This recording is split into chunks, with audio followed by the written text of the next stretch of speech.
Get started. Welcome, Councilmember Ortiz, to your first meeting of Transportation and Environment Committee. We'll call this meeting to order. I know that Councilmember Davis will be absent today, so we have our quorum, and the three of us are here. So I don't think we need to call roll. So we'll move on to item 1 on the agenda. We don't have any work plan review or consent calendar, so we'll start with reports to committee. Item D1. Our integrated waste management program, Recycle Right Outreach Program. I assume we'll start with you, Carrie. Thank you. Good afternoon, Carrie Romanow, Director of Environmental Services. I'm joined by Valerie Osmond, our Deputy Director of Integrated Waste Management, and Jenny Loft, our Public Information Manager. Today is our second annual update of our Recycle Right programs, and with that, I'll turn it over to Valerie. All right, thank you, Carrie. Good afternoon. I hope you are all ready to talk some trash. I realize that is an old joke, but since some of you are new, I am recycling it. Oh, sorry. Well, you got the new joke, but we do love trash talk. So.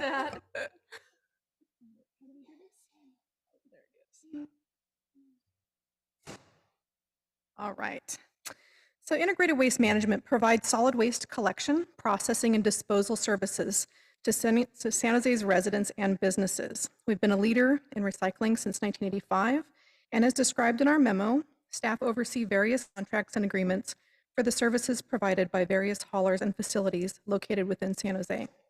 We manage an annual program budget of about $300 million, and our programs surpass recycling mandates. We're going to take a closer look at our residential garbage and recycling services. The residential garbage and recycling program is one of the largest privatized residential solid waste programs in the country, and it serves all of our San Jose households. Our program is a leader in the industry by diverting waste from landfills, having positive impact on greenhouse gases and climate. It provides innovative programs and pilots, placing us ahead of the curve on many fronts. This is achievable through our strong partnerships with our service providers. San Jose has 4 service providers that serve our residents.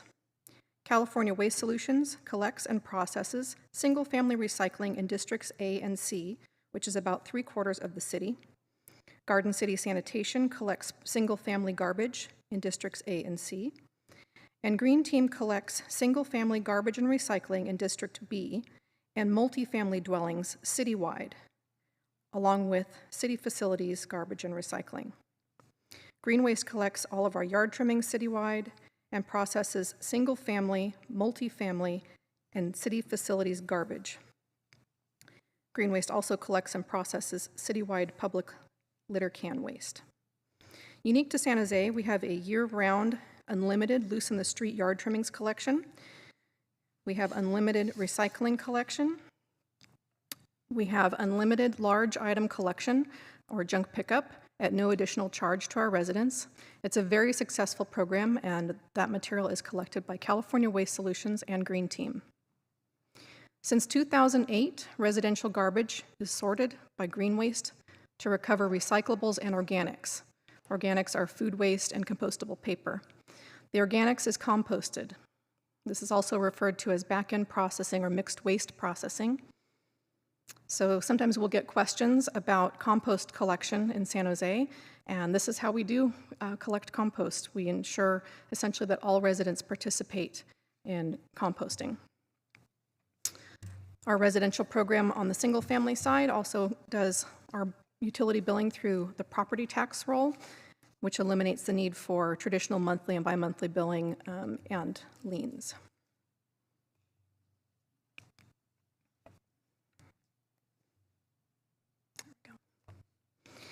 Okay, so I wanted to take a look at last year and this year's numbers for the amount of waste or garbage collected, which is the blue column, and how much of that has been diverted. So you can see that we're tracking about the same as we did last fiscal year in 2020 and 2021,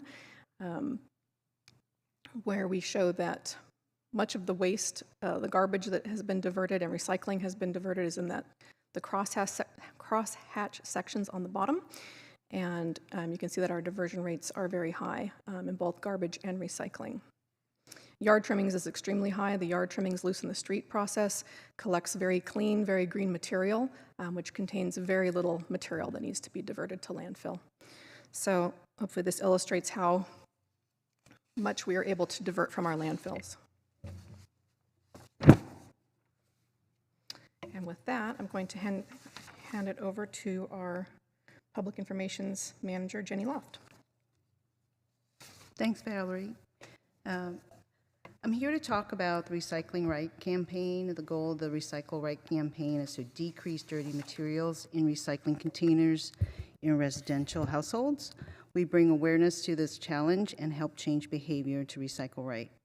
Our entire Recycle Right campaign directs residents to sanjoserecycles.org, a data-driven website with over 400 items.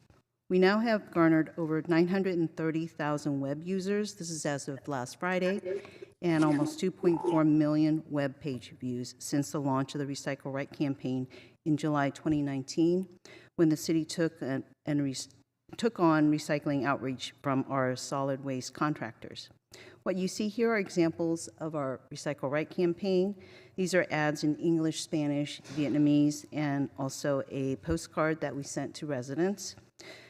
These materials contain Empty and Scrape and San Jose Recycles Right messages, two of our key messages. We place them along with recycling tips in over 80 marketing tactics, ranging from traditional flyers to digital ads, and direct residents to the website to learn more. Next slide, please. Thank you. We have heard from residents that the automated translation apps are not as effective as when the text is translated by a person. I'm proud to say that the Recycle Right team has spearheaded the translation of over 400 recycling guide items, which can be easily searched by typing in an item. The new search feature is now in Spanish on es.sanjoserecycles.org, which was launched last September, and in Vietnamese on viet.sanjoserecycles.org, which we just unveiled a few weeks ago to coincide with the Lunar New Year. We have conducted targeted promotions for these new features in Spanish and Vietnamese media outlets and other marketing tactics. Next slide, please. In 2022, as we all come back to normal business practices, we began to engage with our diverse community with some in-person Recycling Right presentations as well as virtual ones. Last calendar year, together with our partners, ESD staff delivered over 65 presentations. We focused some outreach in areas of the city with the highest dirty material recycling rates. We made presentations to neighborhood associations and schools. We also partnered with PRNS and the library system and presented at senior nutrition programs and libraries. Moreover, we worked with Project Hope to share information with underserved communities. ESD staff also conducted general outreach at community events such as Viva Calle and at sports stadiums. We also partnered with 5 community-based organizations who conducted presentations in their geographic areas of the city. This concludes my outreach portion of the presentation. I'm going to turn it back to Valerie. Thank you. Thanks, Jenny. Thank you, Jenny. Okay, so we're going to talk a little bit about the commercial program, commercial solid waste. So our commercial program services about 7,600 accounts throughout San Jose. It has a very unique wet and dry program. So wet material is considered organics and is sorted and processed at an anaerobic digestion facility, zero waste to energy development, and it creates electricity and compost. The dry material is kind of everything else, so mixed recyclables, non-recyclables, garbage, and that material is sorted at a sorting facility. It's collected by Republic Services and sorted at their material recovery facility. And then for customers who have more volume of specific types of recyclables, they can also do a customized bin to keep that material nice and clean and source separated. Our city staff and Republic staff have continued to use the wet-dry terminology and provided target outreach to consider or to promote proper sorting and compliance with state laws and the city's municipal code. Staff continue to monitor performance of Republic Services and zero waste energy development per the amended and restated agreements that were amended and restated in 2020. City staff and Republic's recycling coordinators work with businesses on reducing contamination in the waste streams and local and state requirements. Between July 2021 and December 2022, we have conducted over 35,000 outreach communications or interactions with businesses throughout San Jose. Integrated Waste Management has an environmental inspection program, which upholds the San Jose Municipal Code, Section 9.10, and assists with unauthorized solid waste hauler contract enforcement. Last fiscal year, the enforcement team has conducted 664 inspections, leading with education and outreach. So this team of 5 provides outreach to businesses, residents, and educates about city solid waste programs such as junk pickup, waste oil pickup, issues inspection reports, warning notices, and administrative citations. The team inspects addresses for different types of concerns such as dangerous accumulation of solid waste, unauthorized hauling, no solid waste service, improper container set out and storage, and self-hauling donation, so on and so forth. We also have a public litter can program. We have about 1,330 public litter cans citywide. These are primarily in our business district area and does not include locations such as Valley Transportation stops, parks, community centers. The public litter can program is served by Green Waste Recovery, who collects and processes all of the material. And we added 500 cans in 2020 as part of our literature program. So taking a look at our program as a whole, Integrated Waste Management reports that we have a 62% diversion. That is material that does not go to the landfill. Integrated Waste Management measures commercial, residential, and city facilities as part of our program because these are waste streams that we have control over. The 62% surpasses the state's 50% diversion goals. It's a little bit lower than prior years, which we believe COVID has contributed to that. And city staff continue to work with service providers on outreach to businesses and residents to right-size their containers, stress the importance of proper sorting, and reducing contamination. SB 1383 is a very large and multifaceted state mandate that impacts several departments and programs in the city. And it's a goal to reduce short-lived climate pollutants, in other words, organics. And there are various phases of this program. We continue to work with haulers and contractors to discuss cost-effective solutions to comply with container coloring and labeling and container contamination minimization. In April 2022, the city was awarded a $1.45 million Cal Recycle Local Assistance Grant. The city is utilizing the grant funding in key areas to ensure successful implementation of SB 1383, including outreach and marketing, in-mold cart labeling for single-family and multifamily recycling carts, a data management system, procurement plan for approved products, development of a residential container contamination monitoring program, and the ongoing development of an edible food recovery program in partnership with the county. For SB 1383, we continue to have outreach plan for 2023 with multiple outreach pieces, including brochures for businesses and residents to inform them of 1383 requirements and postcards to multifamily dwelling tenants, property owners, and managers. Our next steps for integrated waste management is to continue to work on decreasing recycling contamination, continued SB 1383 implementation. We have been working on a zero waste element, which is part of Climate Smart San Jose, and we will continue working on that. And we will come back to T&E in April with a deeper look into residential program updates. And that we're available for questions. All right, thank you for the report. Let's go to the public. Before I do that, let me make sure I read our code of conduct for public comment. I can find it. Want to remind members of the public to address specific agenda items that are being discussed and address the full body. Don't engage in a specific conversation with any individual council members or staff members. And we're all of us are expected to refrain from abusive language. Failure to comply with the code of conduct, which will disturb, disrupt, or impede the orderly conduct of this meeting, will result in removal from the meeting. All right, thank you. Let's go to public. Kylie Fletcher.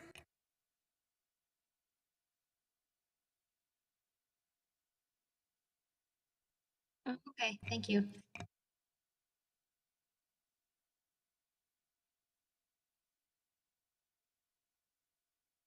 Paul Soto.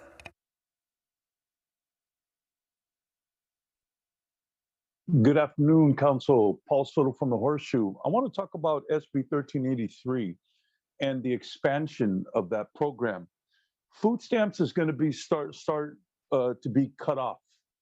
Okay, all these COVID policies and COVID allocations, that's going to be rolled back.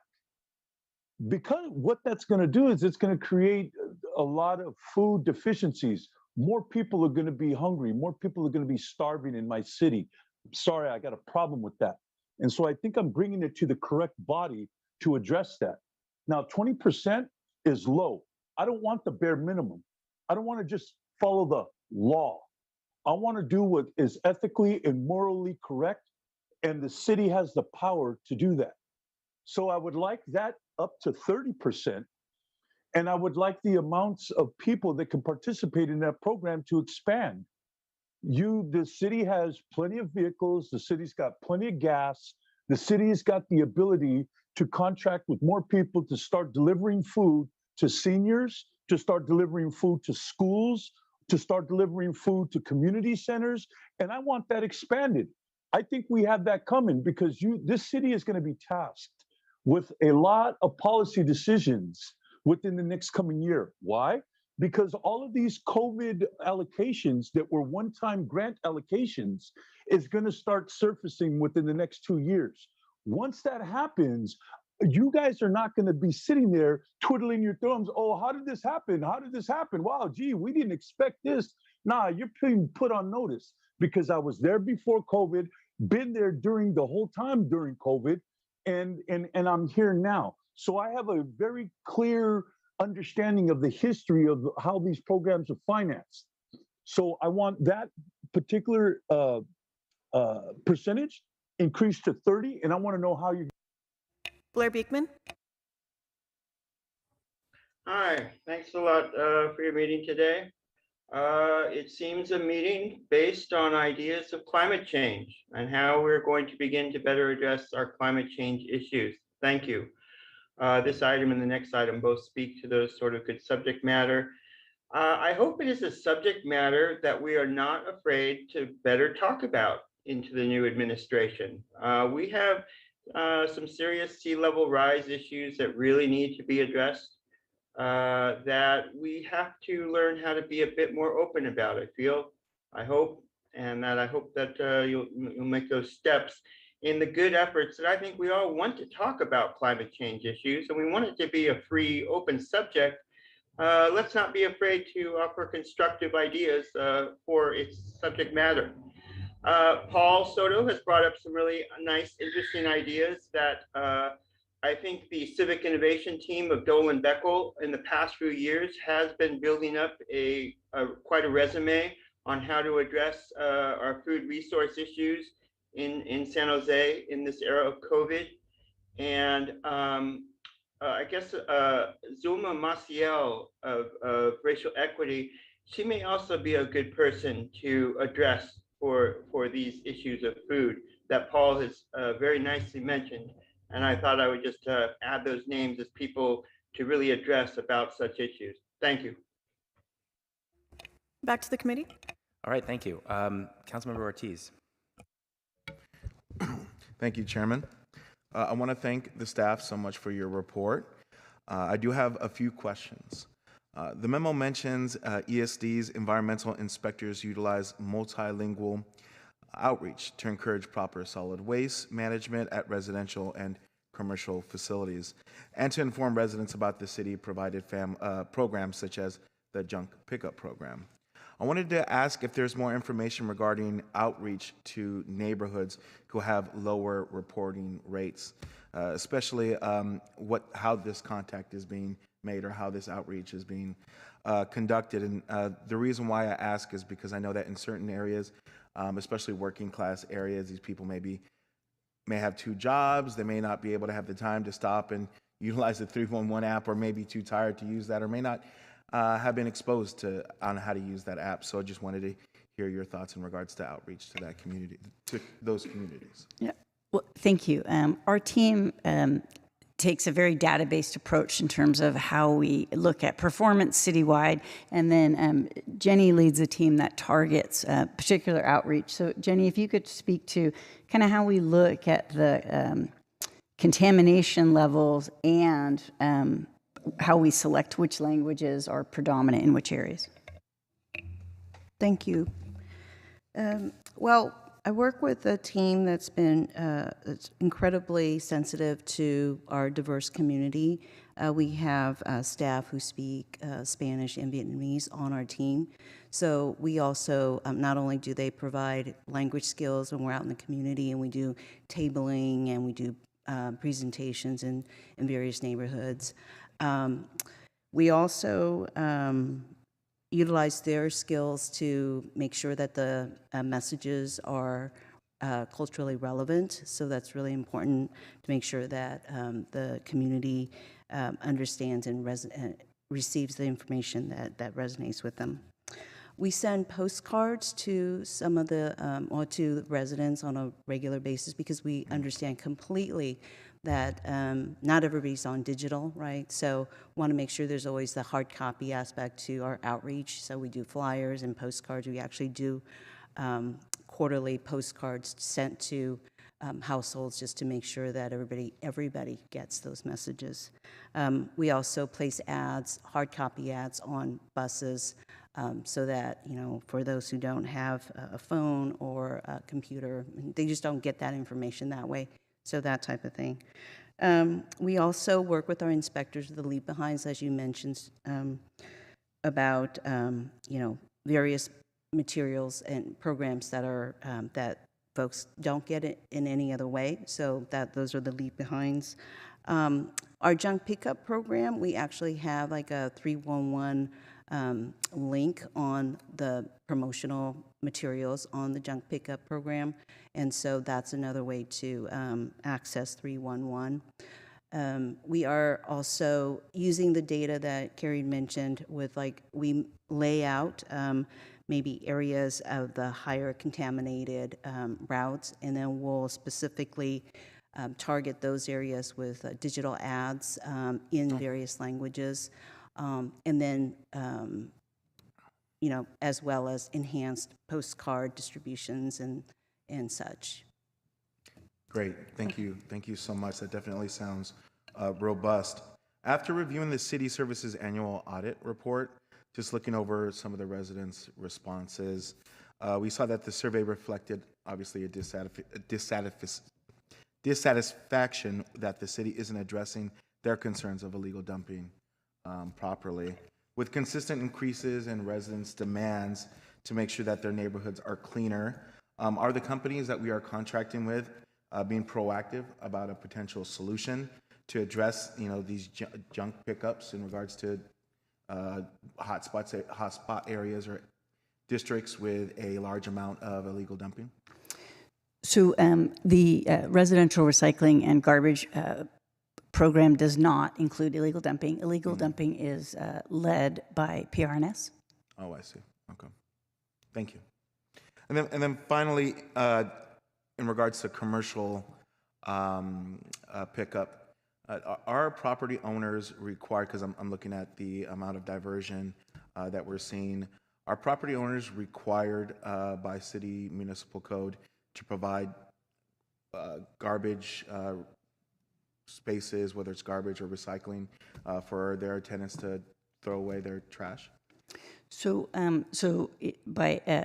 the multifamily dwellings are required to have adequate service, and that's provided by the residential service program. In the commercial sector, the businesses are required to contract with Republic Services for their garbage and recycling service, and Republic works with the individual subscribing company to ensure that they have adequate service. Valerie, is there anything you'd add to that? I'll add that they can, businesses can choose to self-haul, but if they're going to go with a contracted hauler, then they need to go with our exclusive franchise hauler, Republic Services. And they can also share service with other businesses, so depending on how the businesses are set up, they can share. Okay. So the responsibility essentially relies on the business owner individually, not so much the property owner? So to maybe more directly answer your question, for residential, code requires you to have service. Yeah. For commercial, you're not required. You are allowed to self-haul, but you also have some flexibility on the type and level of service that you provide. In about 2012, we franchised the commercial sector, and that sort of flattened out the pricing. Prior to franchising the commercial sector, some of the smaller companies were paying much higher rates per cubic yard versus some of the bigger companies were better negotiators. The reason why I mention that is because in some of the business corridors, I've noticed that some companies may have these trash receptacles, the big dumpsters, some small businesses and others don't, and then we get some small businesses putting in their stuff into their trash, and then, when they run out of space for the trash can, then they may put stuff in the recycling. I'm sure that results in diversion, so I don't know if there's any policy we could implement that forces business owners to have some sort of strategy for their waste removal, because I'm sure that has impact on the diversion rate. Yeah, we do get a fair number of complaints from property owners or businesses that someone else is using their garbage cans, and our typical advice is they need to secure it. And most of the time we can help them with some guidance on solutions, but we have not explored requiring service. That's certainly something we can add to our list of things to vet. Thank you. All right, Councilmember Foley. Thank you for the presentation. I always like to get the update on recycling right, because it changes all the time. Just a couple of recycling questions. Can we recycle fabric yet? No, unfortunately not. There's not been a good market for textiles, so we still ask that residents put, well, first and foremost, if it's usable, then please donate it or give it away. And then if it's not usable, then it should go in the garbage. Great, thank you. Then can I ask you about the diversion rate? Can you show me the slide actually that you had of the diversion rate of the city, residential, and then commercial? And just so I understand what the diversion statistic means, that means the percent of trash that is not going to landfill. Is that correct? Yes, it's the percent of solid waste that is reused, recycled. In other words, not whatever fraction does not make it to the landfill. Right. And so our overall percentage is 62%. How does that relate in neighboring jurisdictions? You know, it's often hard to tell. Many cities don't measure their commercial sector. So most of our partner cities don't have a franchise system. So they are typically just measuring residential. Some of them only measure single-family residential, not multifamily as well. So we obviously, I can't do math that fast, but residential and city, and I'm sorry, a lot of them don't include city facilities. Okay. So it's hard to say. So the looking at the thank you, Carrie. Looking at the residential number then, that's for this year, fiscal year that we just finished, or yeah, we finished, well, we 21, finished 22. 22. What year are we in? Yeah. How does that relate to prior years? It's about the same. So 70%. I know we have some areas that have more dirty recycle bins than others. Have we ever considered, or will you be bringing back to us at some point a recommendation to possibly looking at increasing the size of our garbage cans so that the residents are putting their trash in the garbage and not in recycling? I think what happens is they run out of room, and so they stick it in the recycling bin, knowing they're not supposed to, but they do it because that's where how they can get rid of their trash. We're exploring a lot of options to improve our overall diversion rate, but also to reduce our contamination. We are coming back, I think, in April to talk more about the contamination levels. But one of the things is COVID really changed behavior. And, you know, I think the first year we got our results, we saw just a lot more material at the curb. We reported on that last year. We thought that was an anomaly. It looks like it's something that's sticking. And so what we're trying to not do anything knee-jerk because of 1 or 2 years. We want to really make sure it's a trend that's going to stay. And then we're formulating our options, as you suggest. Should we increase the garbage can size, but that also has an impact on rates. Sure. And so we kind of want to make sure we know it's going to help in the long term. We have done a pilot on larger garbage carts and do have some feedback that we'll bring with that. But we really want to make sure that what we're seeing in the last 2 years is going to remain going in that direction. And because, as Valerie mentioned, it's already a $300 million a year program, we want to make sure that we're moving in a direction that adds value and that frankly, is worth the money. Thank you. So in the report that we get in April on contamination, will you be bringing recommendations at that time too? No. Not yet. Not yet. But again, we need to better understand what's happening.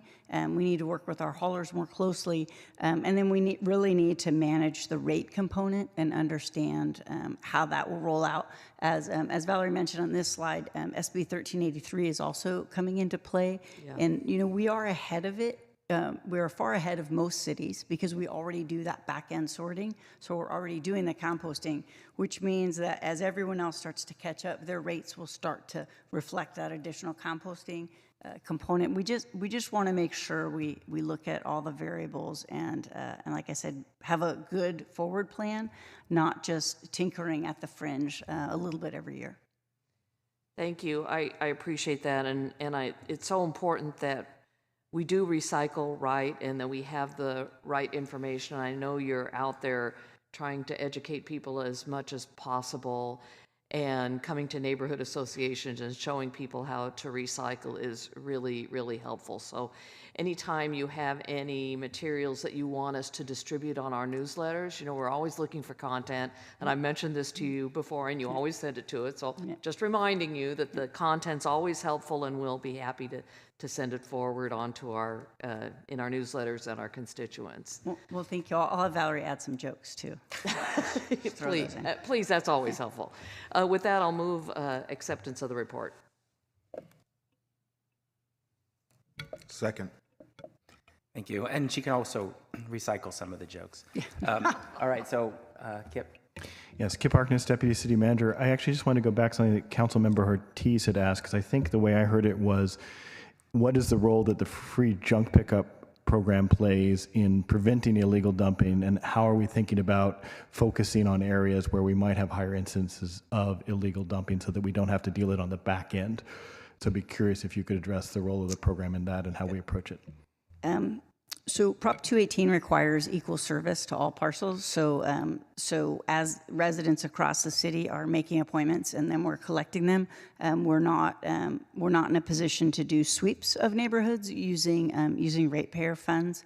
We do look to see that the program is being utilized across the city in a reasonably even fashion. So we make sure that everyone has equal opportunity to take advantage of it. But we don't use the free junk pickup as a way to deal with illegal dumping. If I could have a piggyback on that, Chairman? Yeah, thank you so much. No, I appreciate that answer, and I hear equal treatment throughout the city, but I think we can all agree, at least in District 5, it's not working. There's dumping all throughout our city.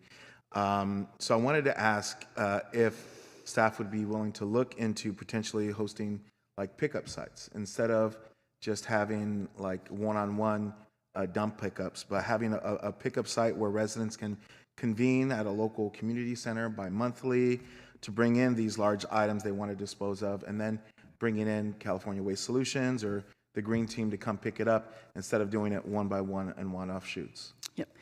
PRNS works with council members on beautification days. And those would be the opportunities to do that, but that's not something that the residential recycling program can take on. Colleen, do you have anything to add to that? I actually think that you covered it, Carrie, and basically it's a different program because we're cognizant of access and property-related fees. Okay, thank you. And just to follow up on that first before I ask some other questions that I have,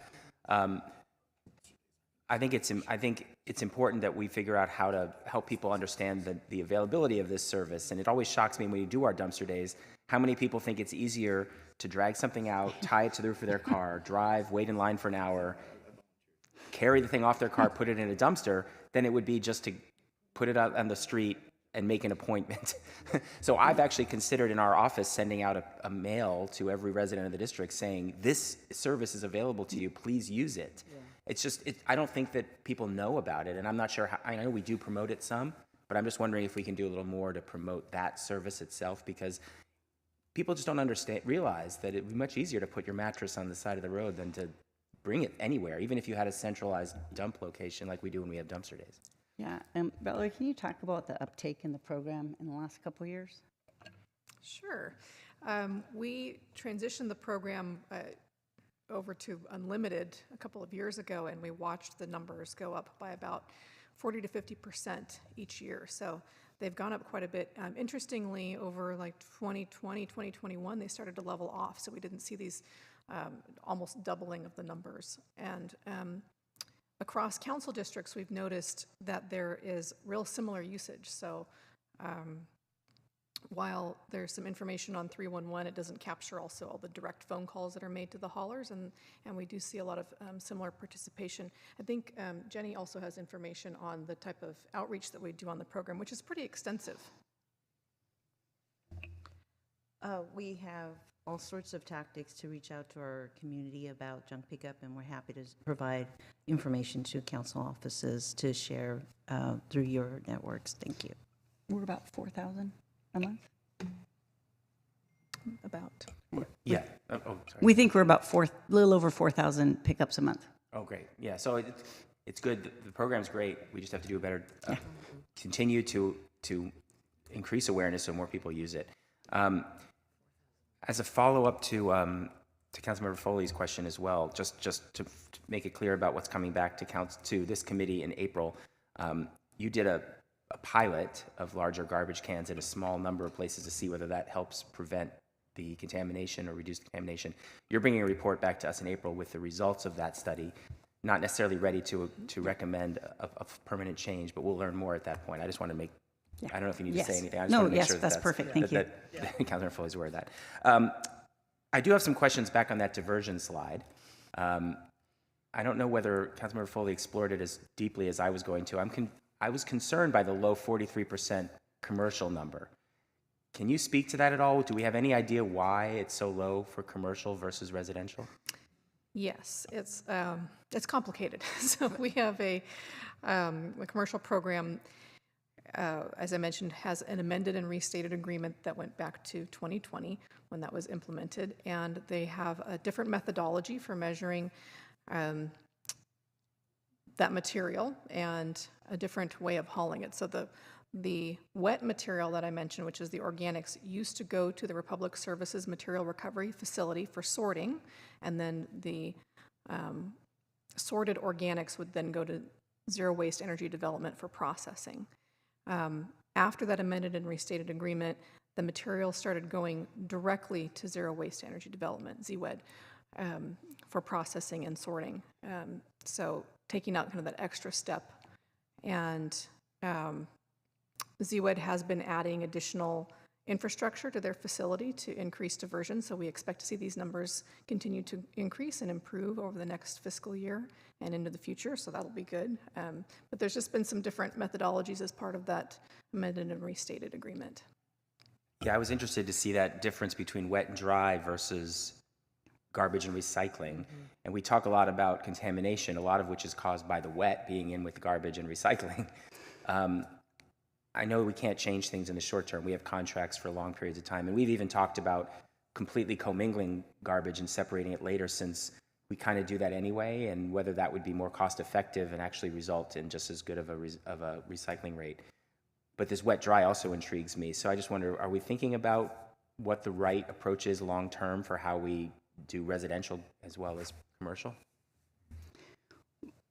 Well, we're always thinking about things, but the residential contracts go through 2035.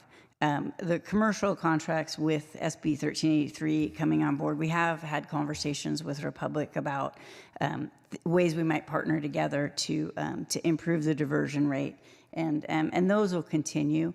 But it's really looking at not just how people sort, but kind of how they even get what they get at their house, and should we be focused on, total amount of waste at the curb, or just number diverted, and looking at those both at the same time and both separately to see which lever might create a better result. One of the interesting things about residential solid waste is it's the only thing that the city does that touches every resident every week. And that we, as Valerie alluded to, we have literally no control over which bin they put it in. And so trying to motivate people to do a little bit better job sorting, we're trying to find that line where, as you mentioned, Chair Cohen, where it makes more sense to just do what we're doing for composting and do it for them at the back end. We would lose all of the cardboard if we did it that way. And so we're trying to see, does it make sense to isolate cardboard differently and then sort out the cans and bottles, but then that impacts which hauler does what. So lots of things to consider, but we do think some things need to change. It's just, like I said, making sure we're confident in the results of a move before we propose making a move. Yeah, and my interest is always in continuous improvement and also diversion and the environmental impacts of what we're doing. I know we have obligations and contracts, but do we have the opportunity ever to go back and say, let's renegotiate with new ideas for service, as opposed to saying we have to wait till 2035 to make any change? We can always approach and negotiate and discuss, but there are also cost implications, because if any of our haulers had to retool a facility, that's clearly a significant investment that they would need to make. And so, like I said, as we learn more from our pilots, we'll sit down with our partners and talk about what makes sense. They're all as committed to improving our diversion rate as we are, and so we have very healthy discussions around what makes sense. Yeah, I appreciate that. And I know these are long-term changes that would have to be made. You have to figure out how to phase things in over time. I just get concerned when we say we're going to have to phase them in for 2035. If there were an opportunity to do it for 2030, and we could work collaboratively with the haulers, we ought to at least consider that. That's all I was kind of suggesting. No, thank you. I just want to make sure none of our haulers think we're going to show up tomorrow with a new idea that they have to do. Yeah, I mean, it would be a collaborative type of thing. I was kind of also surprised the comment that diversion numbers haven't really changed in the last few years for residential, given that we've talked a lot about contamination going up and therefore the ability to recycle has gone down. Hasn't diversion gone down in those years when contamination has been going up?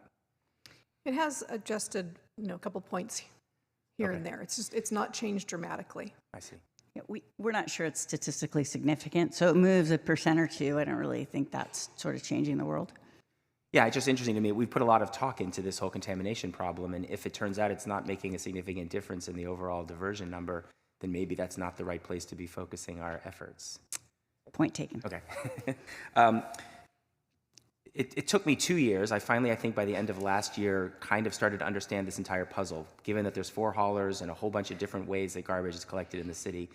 And I was also, when I finally figured out last fall how parks differs from other city facilities, so we collect from city facilities with one hauler, and parks and others are taken by PRNS to a central place where they're then collected as city facility collections from that hauler. Is that the way it's done? Yes, that's correct. Okay, and then in both those instances, we mix everything, and then there's not separate bins, or are they separated in recycling and garbage?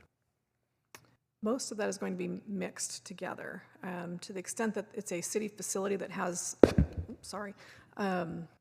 2 different bins, one for garbage and one for recycling. It may be separated there. Anything that's coming in from trails and parks, the actual park, not the park, like a community center, would be mixed, and then yes, it is processed and sorted. Yeah, but I came to understand that we no longer have separate recycling cans in our parks and our city outdoor facilities, and we ask people to put it all into one bin. Correct. At those locations. So we're separating, the haulers are separating that off-site at their separation facilities. Yeah, and I'll be making a proposal as part of the budget process about how we inform the public of that. So we'll talk about that later, but I think the public would like to know, because I know as a member of the public, as I'm walking through the park, I feel weird. I'm holding a can, and I'm like, should I really throw it in the garbage? But to have some signage and other information for the public, and we have a proposal from my office that we're going to put forward on that, but I think we ought to be letting people know what's happening as they're out in the parks. I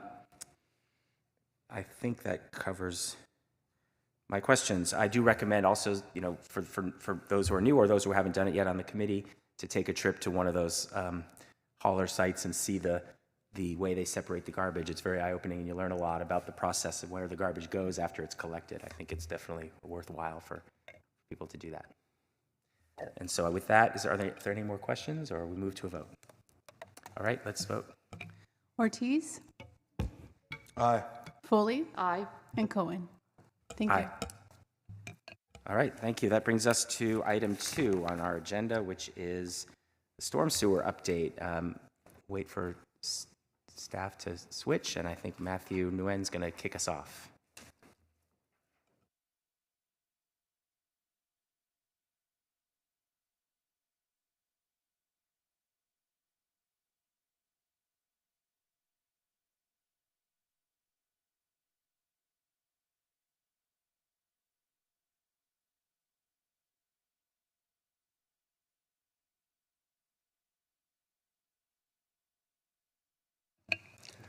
Good afternoon, Chair Cohen, council members, and committee members.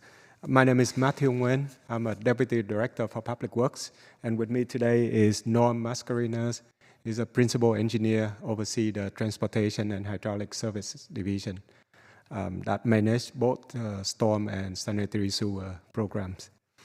So today we'll go over our storm and sanitary sewer capital programs, and also we'll highlight the activities and also accomplishment that we made last fiscal year, and also at the end we'll go through the challenge that we are facing right now.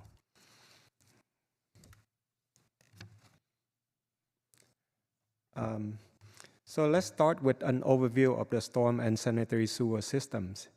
The city of San Jose in general is sloping from south to north, with the higher terrain on the south and the east side, And also we have Guadalupe and Coyote Creek running in the middle, also flowing from south to north and end up at the bay. So due to this topography, our storm system is in general is designed in the way that it will collect all of the rainwater from a series of inlets, storm drain, catch basin, and then it will go through a series of pipeline and then end up at the creeks and rivers before it gets to the bay. In some area where we have lower ground, then we will need to have a pump station that will lift that water and then pump it over to the creek side. Similarly, in our sanitary sewer system, we also design it in a way that it will follow gravity and it flow from basically from south to north. Same thing, it go through a series of pipeline interceptors and it end up at the regional wastewater facility where the wastewater will be treated before it get released to the bay. Our sanitary sewer system consists of 2,030 miles of pipelines, and it is one of the largest systems in Northern California. Our storm and sanitary sewer system are designed to operate separately and not in a combined combined system. So let's take a look at our storm sewer system program key initiatives. So since 2015, the city of San Jose, under the Stormwater Municipal Regional Permit, also known as MRP, we were required to improve our stormwater quality before discharging it into the surrounding water body. And as presented at council meeting last week, the storm water permit, RMP, was reissued in June 2022 with more stringent requirements. And to meet the requirements, the storm sewer CIP, we have delivered multiple projects related to GSI and also trash capture reduction. And we'll talk about that in the next few slides. And besides the stormwater quality improvement, we also work on the master planning. This is a very complicated program so that we can use it to evaluate our current capacity and determine the need for future growth.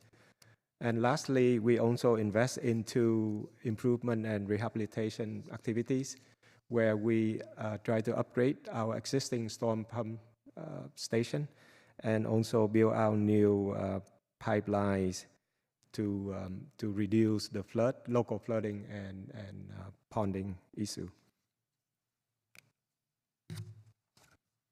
So this is one of the highlight projects that we want to bring up today. This is the River Oaks Stormwater Capture Project. This is one of the first of its kind that we are building in the city of San Jose.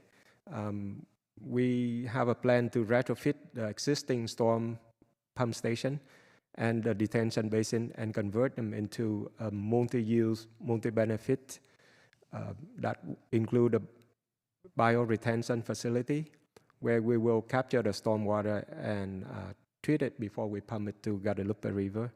And also, this project also include some other park-like features, like the walkway, the boardwalk, and also some informational signage that we can showcase the GSI program and its needs. Currently, the design is scheduled to be completed in spring this year, and then we'll start construction in mid-year or so, and the construction will complete by next year, 2024. And here's another GSI project that we are working on. This is the City Land South of Phelan project. This project is estimated to cost about $22.6 million, and it will include a new bioretention facility that will be constructed on a city-owned land. And this is also known as the horse stables. Staff has finalized the design concept and will start working with the consultant to work on the design process this year. And the project is scheduled to start in 2025 and complete in 26. These two projects will allow the city to get closer to the near-term requirements set forth by the Baykeeper Consent Decree and also the latest RMP that we have.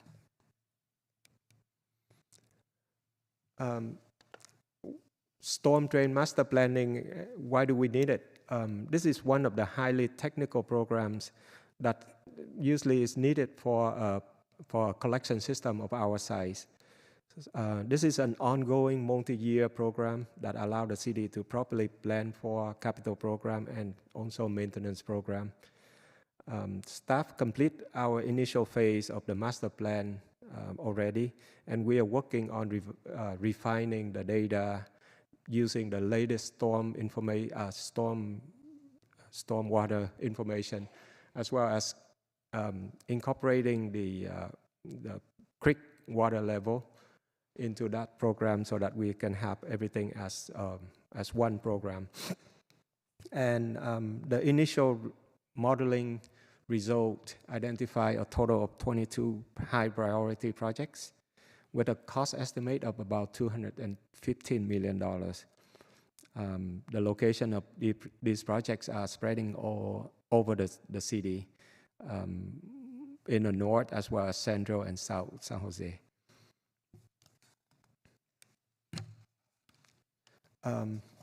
This is an example of one of the projects that was recommended from the result of the master plan study. This is a Chacot area system improvement project, and the project is bound on the east by Coyote Creek and on the west by Guadalupe River. Currently, the flow is going eastward to Coyote Creek, and initial study showing that we need to have a pump right next to Coyote Creek to pump that water over the levee and go out to the creek. However, during the refined study, we also find out that we can redirect all of the flow and pump it to the west side toward Guadalupe so that we can use an existing pump station there. And therefore, we don't need to build a new pump station. So we work with Valley Water, show them our calculation and models, and at the end, we got an approval for doing that.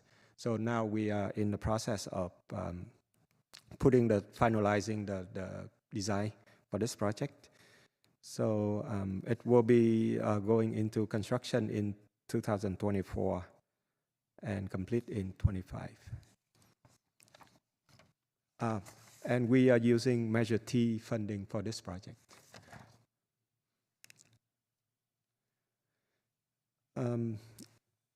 We are also working on large trash capture device in order to be in compliance with the RMP permit, amongst other efforts such as street sweeping, styrofoam ban, and plastic use, one-time plastic use. We also build a series of large trash capture device in order to capture all of the trash before it gets to the water body and creeks around us. And to date, the city completes 6 phases, construct a total of 32 devices, and we met the trash load reduction target identified in the previous MRP. However, with the new MRP, that's more stringent, and also they remove some of the allowance that we used to have. Now the city will need to construct additional LTC, large trash capture device, in order to meet the new target. And fortunately, staff has worked with Caltrans, and we apply and receive a grant fund from Caltrans to build a new project.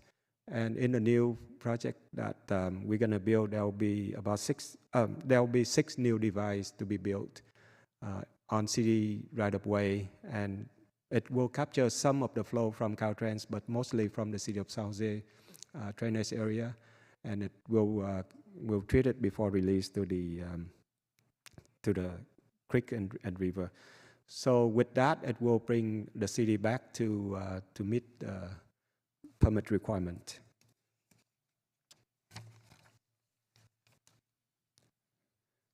So besides doing the capital and maintenance activities, Public Works also work closely with DOT and coordinate with Valley Water to prepare for the storm season. During the last 2 storm season, we are in one now still, but we are working closely with the city's emergency operation center, and we monitor the creeks and river and provide supports during the storm event. DOT also clear the debris before the storm and also respond to phone calls during the storm. And they go out and clear out all of the storm inlets and catch basins and keep the local flooding to the minimum.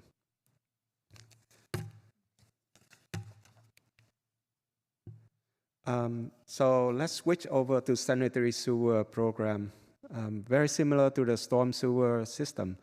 The sanitary sewer system focus on 3 major key initiatives, namely the master planning, condition assessment, and system capacity and rehabilitation. So the primary goal of these programs are to decrease SSO, support general growth in the city, improve neighborhood service reliability, and to be in compliance with council policy and regulatory agencies. The photo shown here is a brick interceptor similar to what we have on 5th Street. We have a 60-inch running on 5th Street, and it was built in the late 1980s. No, I'm sorry, 1800. And staff recently completed the construction of a new interceptor running parallel to this brick interceptor. We just complete that, and so in the future we should be able to take out that interceptor and rehabilitate or repair it as needed. Also, right now we are working on the next phase of the interceptor expansion, which will bring that interceptor southward, closer to downtown San Jose.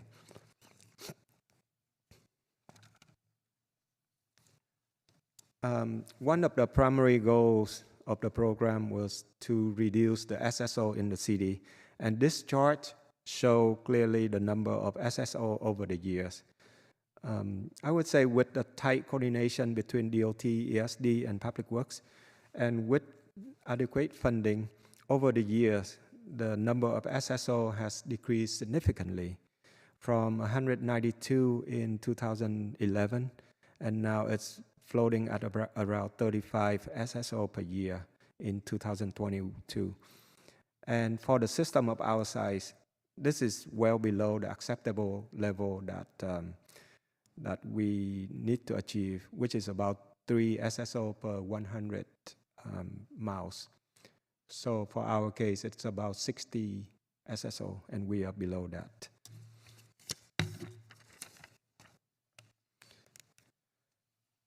So to recap, the overall goal for our programs are to ensure that there will be adequate capacity to support economic development, and at the same time, we would need to strategically increase the investment to address infrastructure backlogs, and also we prioritize our capital improvement programs to lower operation costs, ensure capacity, and subsequently will prevent spills and improve the system reliability. Additional goals of our programs are to incorporate equity into our capital projects. For example, we are currently looking through the equity lens when we prioritize and select our projects. And we are being mindful when selecting a location in the city. We also need to identify additional capital storm funding to address both capital and GSI need through available grant funding. And we are also working with the CMO to identify different ways to provide funding to support these storm programs. And lastly, we'll continue to communicate and coordinate with our capital partners to identify GSI projects, locations, and discuss funding strategy and improve the understanding of our partners' role and responsibility.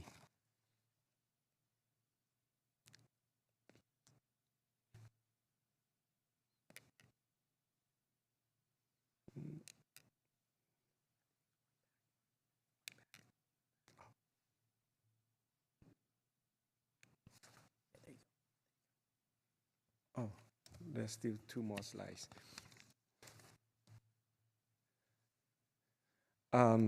Sorry, there's a couple more slides that's kind of missing, but I will just voice over it. Well, I know that this presentation is focusing on the achievement as well as our delivery during last fiscal year.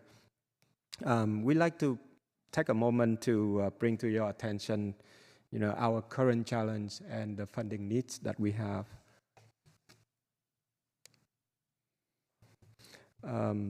As you have heard, we continue to deal with an aging storm sewer system, and we still have a large number of capital improvement projects that we want to work on. And at the same time, we still need to meet the Baykeeper consent decree and also the RMP requirements. So with all of that, we still need a lot of funding. And currently we are working with the city manager office with the support and guidance and leadership from city manager office as well as budget office and city attorney office. We are developing a new work plan to address this need, and we'll come back to city council at a later time to present our options, how to achieve, how to get more funding to support these programs. And with that, we would like to recommend acceptance of the storm sewer and sanitary sewer annual reports, highlighting the investment activities and capital improvements to the city's storm sewer and sanitary sewer collection system for fiscal year 21-22. Thank you. Thank you for that very detailed report. I appreciate it. Let's go to public comment. First, we have Blair Beekman. All right, thank you. Blair Beekman here. Yeah, that really seemed like a good detailed report. Thank you. I'll definitely want to review it to go more in depth to understand it in the future. Thank you. It complements the work you did last week at council on this sort of item with federal funding coming in to be involved in projects. And I guess it relates to sorry, I got cars going by me here. It relates to San Jose Spotlight ran an article about how how it's the future of storm sewer permitting and items like that. I hope it can relate to those sort of items because Spotlight brought in a really good article. They mentioned that they've been bringing this stuff up in Measure T commission meetings. And a lot of items on this on your agenda today describe Mission T commission meetings. We have a new person on the council who was from the Measure T commission process, yet Measure T commission for the past few years was begging yourselves and asking for ways how it can be more an open, public, accessible process for the community to be involved with. And it pretty much fell on deaf ears. It was pretty much rejected to develop good practices for the future of Measure T to be a more accessible public process. I hope we can do that now and respect the work that Measure T does and make it work towards that a more open, accessible process as HCDC and the likes. Good luck in those efforts. There is practices here that are very similar to what San Diego is working on, because as I mentioned before, we really have to work on sea level rise issues and not be afraid to have those conversations openly. They're good conversations. I hope we can involve San Diego in the future. Paul Soto? Yes, Paul Soto from the Horseshoe. I agree with what Blair stated 100% with respect to widening the scope by which the public can be informed about these issues. And here's why. I'm reading from the document that you produced, January 18, 2023. It states, and I quote, "The storm sewer master plan is used to analyze system deficiencies and address the planned growth detailed in Envision 2040, San Jose 2040." So that planned growth is what spooks me, because the city has already decided, without consulting the citizens themselves, that 400,000 people are going to move right here to this city. And we were not consulted as a city, because you don't care, because you guys already planned it, and so did Gary Dillabo, Eric Hayden, and Jay Paul and company. And so what you did is you planned 400,000 people to come here by that year. As they start coming in from all parts of the world, they're not going to be indigenous to San Jose. They're going to have no associated history to San Jose. It's going to tax things like the sewer system. But yet this city continues to give tax breaks to these developers. We can't build without this $4 million tax break, or without this $8 million tax break. But yet the city is going to be having to flip the bill when it comes to infrastructure, and the hundreds of thousands of dollars, which I heard quoted, are hundreds of thousands of dollars that is going to have to be paid out in order to support this infrastructure that you've identified is planned inside this document. So quit lying to the people and just put on the table that 400,000 people are going to come here and we got to pay for it. Back to the committee.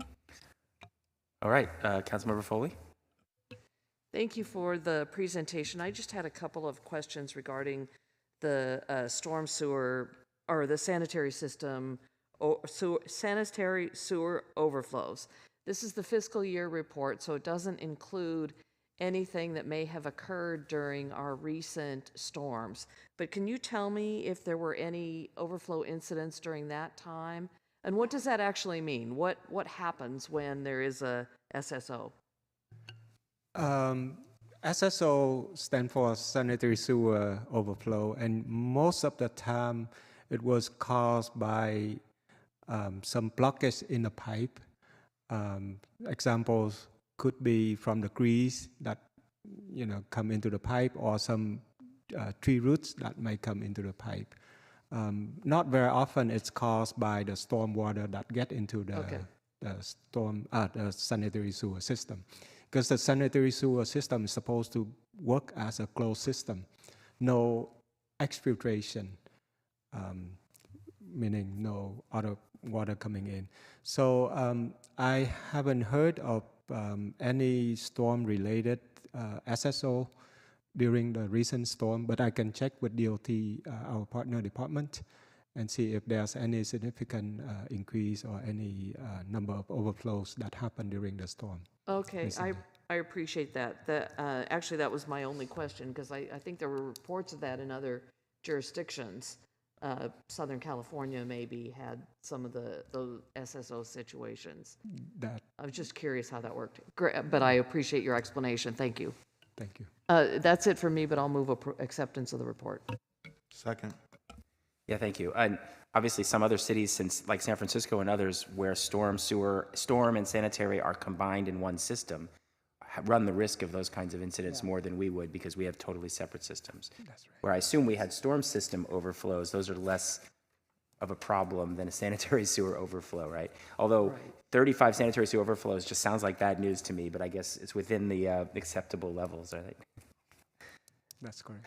All right, I have a quick question about stormwater capture projects that we're doing. So we're doing large-scale stormwater capture projects. I know I'm excited about the one at River Oaks, and we're doing the one at Phelan, but we've talked about doing stormwater capture infrastructure maybe along our roads as a potential way of doing green bike infrastructure between bike lanes and roads. We're using Measure T, and we're trying to get other grants to do stormwater capture. Would we be better served perhaps in trying to combine those two objectives, the the greening of our roads and the safety of bike lanes while doing stormwater capture, and maybe not think about these as standalone projects, but as a combined road type of project? Absolutely. We are in constant talk with our partner departments like PRNS and DOT, and we do look into bioretention, which is the same thing that you mentioned. It can be built in the median island or along the sidewalk, park strip along the sidewalk. And also we're looking into green street projects. And as DOT is planning for their new projects, we work with them and find out if whenever there's opportunity for us to implement our project, we will work with them and include it in their project. One of the example is the Story Keys multimodal improvement project that DOT is working on right now. We're going to have some GSI components in that project as well. Great, that's good. Yes. That's good news. I was just thinking that we maybe want to, probably outside the scope of the conversation for today, but may want to bring the departments together. I'd like to have a conversation at some point about how we might pilot more of these in various locations around the city and determine whether these are a good focus for us to begin to invest in as a city. Yes. I'll take that as an action item, and I think one of the things to add is we also have to figure out the operations and maintenance, because that's one of the things that the maintenance cost on the green infrastructure is often higher or requires some specific tools and techniques that we don't normally have. Not to say that it's an overall higher cost, but we need to figure that out as we go. So we'll be bringing that in the group conversations. All right, thank you. If there's no other questions, we'll move to a vote. Ortiz? Aye. Foley? Aye. Cohen? Aye. Thank you. All right, that item passes 3-0. Thank you very much for the report. Now we're on our last item. This is a verbal report on our city's tow services. Just to point out that coming back to us in May will be a comprehensive report on our vehicle blight program, which will include another report on tow services as part of that. So this is sort of a kind of a smaller scale verbal report as a precursor for that discussion later in the year. So we have Rachel. Thank you.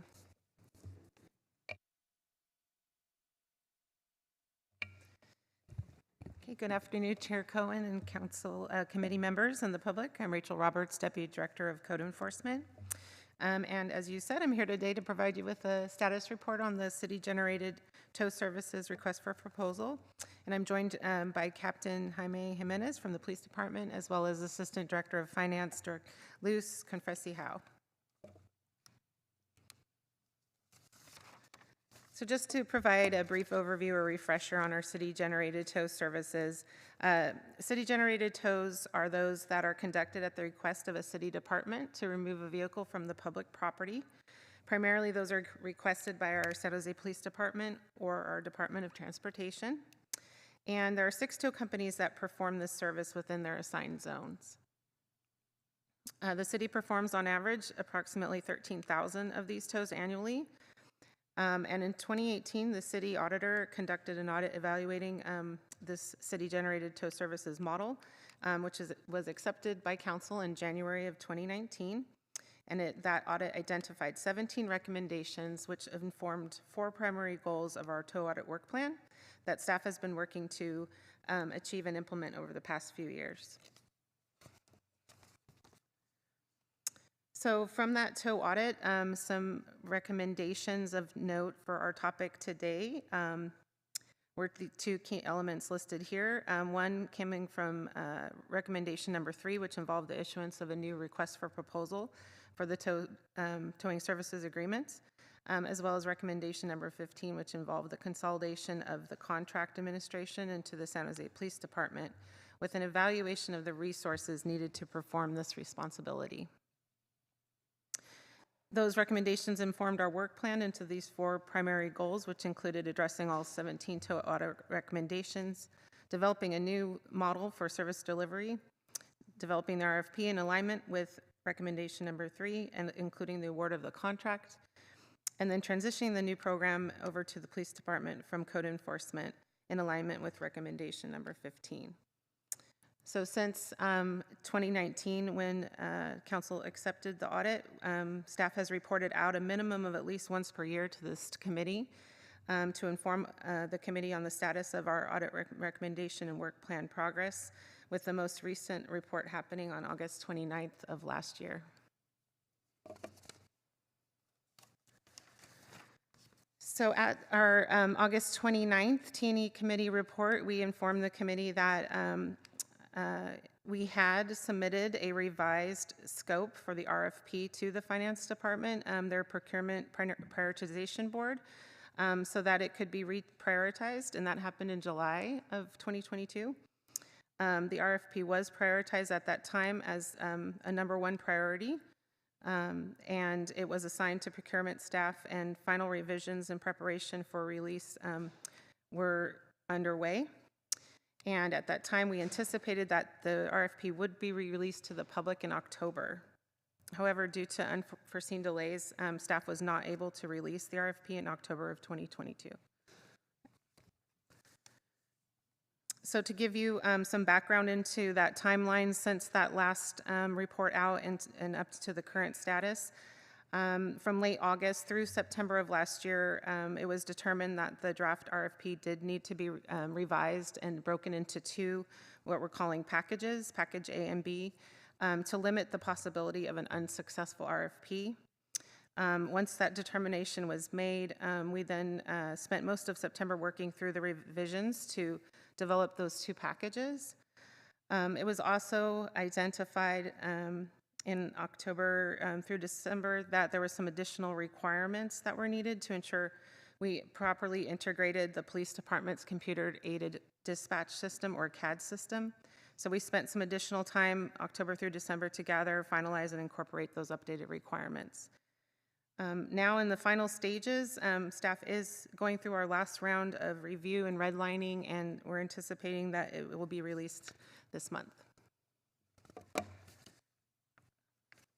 So to provide some updated timelines to the work plan that we shared it back in August, of course, these delays have impacted that work plan.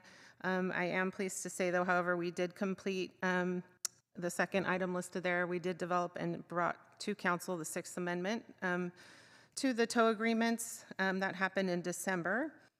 And we've also continued progress with coordinating with our stakeholders and implementing our audit recommendations, as well as, which included, expanding the ability to perform junk slips. We actually were able to train several additional police officers to perform that function. But given that the strategy that we're now utilizing for the RFP with the two packages, as well as the fact that this is a market the city is not as familiar with, we unfortunately don't have a definitive estimate on when we'll be returning to council to award that contract, and when you can expect a related budget proposals as needed. So we do have that noted as to be determined at this time. And so with that, staff recommends that the committee accept our report, and we're available for any questions. All right, thank you. Let's go to the public. Paul Soto. Yes, Paul Soto from the Horseshoe. I'd like this RFP, Beautify SJ, to be completely dissociated from this process. You need to keep these things separate. Once you continue to start forming these relationships and overlap, all of a sudden money starts getting funny, and it causes a compromise to the integrity of these RFPs. So quit merging these kinds of systems, because it doesn't work. Because then you can't accurately identify who's doing what money is going where, and then when an issue arises, everybody sits there looking stupid and doesn't know, oh, well, it wasn't our responsibility, it was their responsibility, because you merged these relationships. Keep them separate. I have very strong objections to San Jose Beautify being connected to this RFP. So I'm asking for a complete exclusion of them from this. Secondly, cars have become homes now. So within this RFP, I want to know, what kind of systems do you have in place, And what kind of protocols do you have in place to ensure that people's homes, because of your inadequacies as a council to address homelessness and poverty that's experienced in our city, because of your failures in doing that, people have been forced to use, they have no other alternative or they have no other choice. Nobody's choosing to live in their car. They have to do it out of necessity and survival. And some of these people are part of the working class. So I want to know what kind of protections you're having in these RFPs to ensure that people's cars, quote unquote, homes are not being towed away because of the inadequacies and the incompetence of this city to address poverty and the homelessness that is created by it. Thank you. Blair Beekman. Hi, Blair Beekman here. Really nice words by Paul Soto. Thank you. I'm a little self-conscious of it now that I've moved to San Diego, and I'm starting to participate in their practices a bit more. It's really interesting to note how different cities in California can be doing the same thing at the same time. And I don't think that's necessarily a bad thing. It's interesting because each city has sometimes different ways to address issues. They are dealing with tow issues themselves at this time and have set out a real important course to want to talk about the concepts of equity and that people's cars don't get towed and then they can never get them back again. I mean, I thought heavily about what Scott Largent used to have to go through and what Paul has described previously. They made things really clear how they want to be working. And I know that San Jose can have a good standard and a good set of values and practices. Try to make them clear. Try to make it a point that we repeat them back to each other and just repeat our good things and know what our good things are. And that's important to do. And with that, it will respect all parts in the process and how make the process easier for people who get their cars towed, that they can have them eventually returned. This shouldn't have to be an absolutist world. And good luck how to work on this issue in the future. And thanks for your time. Back to the committee. All right. Are there any questions, comments? Motion? Move to accept the report. Second. All right. Thank you. I do have one quick question, just about coordination. So a lot of these tow requests are generated by various places, right? Beautify SJ, PRNS, DOT. So the new method is that then they would all there'd be somebody at PD who would be informed, and they would be then just deploying the required tow services, since it's now under SJPD. So under the current model, code enforcement serves as a tow contract administrator. So we're overseeing to ensure that the operators are performing according to the contract, and that if there's any challenges on the city side, that we act as a liaison to solve those problems and ensure everything's operating and functioning accordingly. But any tow request currently goes through dispatch. It's called in by the city staff and it's dispatched out through the police department.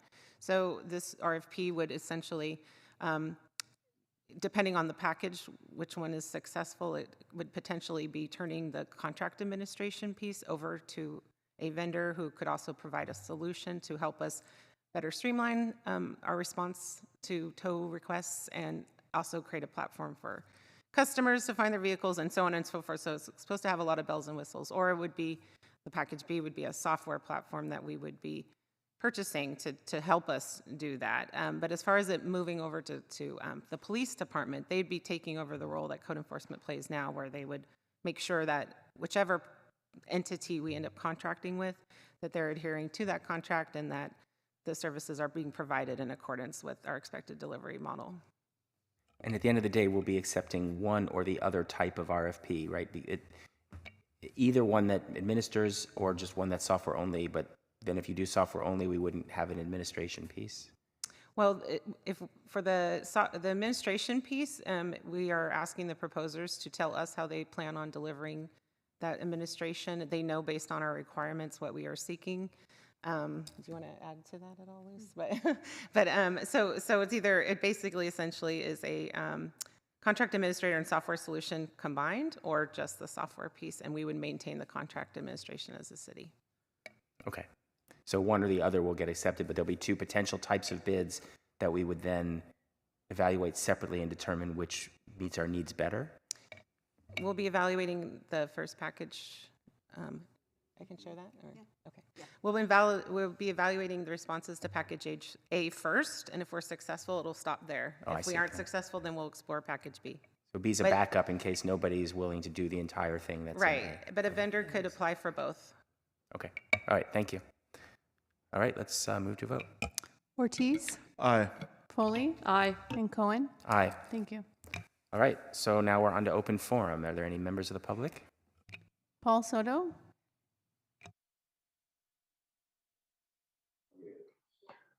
Yes, Paul Soto from the Horseshoe. Despite the city and the county's endeavors to try to have me arrested and thrown inside of a cage that they advocate that they want to try to keep people out of, but somehow or another that doesn't apply to Paul Soto. Contrary to that, there are a lot of neighborhood associations that I work with and that contact me on a regular basis. I'm quoting from one of them.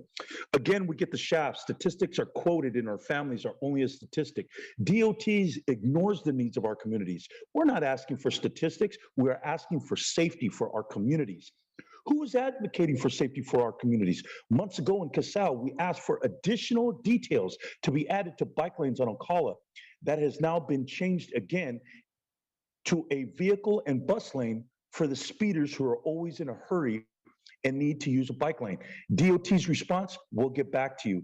Casal is still waiting. This does not happen in Willow Glen, Saratoga on the west side. It only happens on the east side. Do we not pay taxes? Did we not meet with the DOT for 3 hours on Saturday to discuss our issues? 3 hours, end quote. Are you serious? There are members of our community that are meeting with the DOT for hours. DOT gets paid for their attendance at that meeting. However, these neighborhood associations do not. They're getting sick and tired and fed up with the inadequacies of this city to directly address traffic issues on the east side. I mean, how many murders have to happen on the east side of East Side children and East Side elders until this city gets off its rear end and starts taking some action and starts listening to the neighborhood associations? Not Somos Mayfair, not giving money to SB Rising, not giving money to working partnerships, because those organizations are corrupt. Deal with the neighborhood associations and quit ignoring the. Blair Beekman? Hi, Blair Beekman here.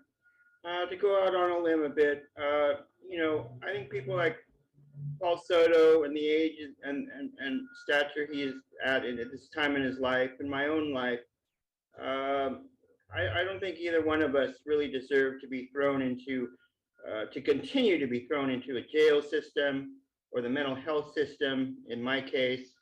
I think we've kind of earned the right to work out our own lives, and that should be respected in who we deal with and how we deal with our issues. I've been pretty appalled how we talk so much about working on our issues and creating a better society and community, and we're treating Paul the way we have.